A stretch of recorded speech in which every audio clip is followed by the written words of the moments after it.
ఈ వేదిక మీద ఉన్నటువంటి డెసిగ్నేటర్స్కి, అదేవిధంగా వేదిక ముందున్నటువంటి ఈ ఎవరైతే ఈ ICDS ప్రోగ్రామ్ని క్షేత్ర స్థాయిలో తీసుకువెళ్ళి ఇంప్లిమెంట్ చేసే వీర యోధులు యోధమణులు అందరూ ఉన్నారు కాబట్టి వాళ్ళందరికీ కూడా హృదయపూర్వకమైనటువంటి నమస్కారంతో మరి ఈరోజు కార్యక్రమాన్ని చేస్తున్నాము.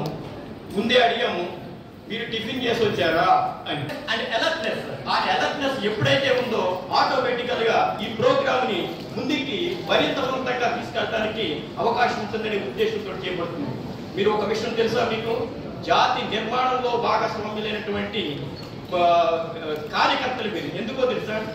ఈ బాలికా వికాస కార్యక్రమానికి, బాలికల యొక్క విద్యా వికాసానికి, మహిళా వికాసానికి, దేశం యొక్క తలసరి ఆదాయం పెరగటానికి, దేశము అభివృద్ధి చెందడానికి మధ్యనటువంటి ఒక క్రూషియల్ లింక్లో ఈ పార్టిసిపేట్ చేసినటువంటి భాగస్వాములైనటువంటి సైనికులు మీరు. కాబట్టి మీరు చాలా దృఢంగా ఉండాలా వద్దా? Big hands. రైట్. ఇప్పుడు ఎందుకు చెప్పబడిందంటే ఈ గణాంకాలన్నీ చూసినా కూడా, ఎందుకంటే కుటుంబంలో ఒక వ్యక్తి అంటే మగవాడు విద్యావంతుడైతే ఆటోమేటిక్ గా ఆ ఒక్కరు మాత్రమే విద్యావంతమవుతుంది.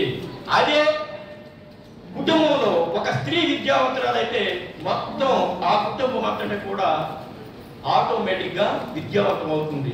ఎప్పుడైతే కుటుంబంలో విద్యావంతంగా పెరిగిందో ఆటోమేటిక్ గా ఆ కుటుంబం యొక్క వ్యవస్థ సామాజికంగా మారిపోతుంది.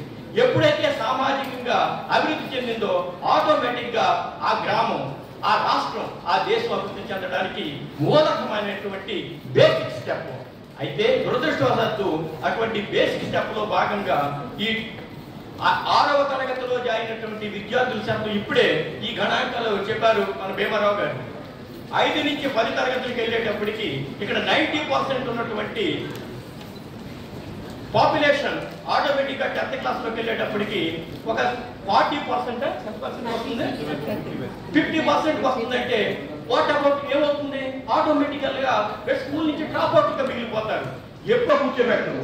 ఆటోమేటిక్ ఏం చేస్తారు? మగ పిల్లలు అయితే ఇన్ జనరల్ గా వేరే ఏ విధమైనటువంటి నైపుణ్యత లేని కార్యక్రమాలతో తమ ఉద్యోగాలు వెళ్ళిపోతున్నారు చిన్న పనులకి. అదే బాలికలు ఏం చేయబడిందో they are not maturity stage.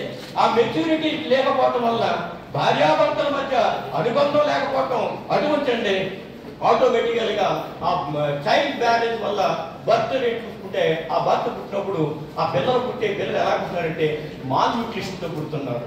నాలుగుని ఆ యొక్క ఏళ్ళు కూడా ప్రవేశపెట్టడంలో భాగం అనుకుంటున్నాను నేను. వాళ్ళ అవేర్నెస్ రావాలంటే ఎక్కడి నుంచి రావాలి? వాళ్ళ మెచ్యూరిటీ లేకపోవటం వల్ల పుట్టే పిల్లలు కూడా మానసికమైన సరిగ్గా లేకపోవడం, not only that with mall nutrition తో పుడుతున్నారు.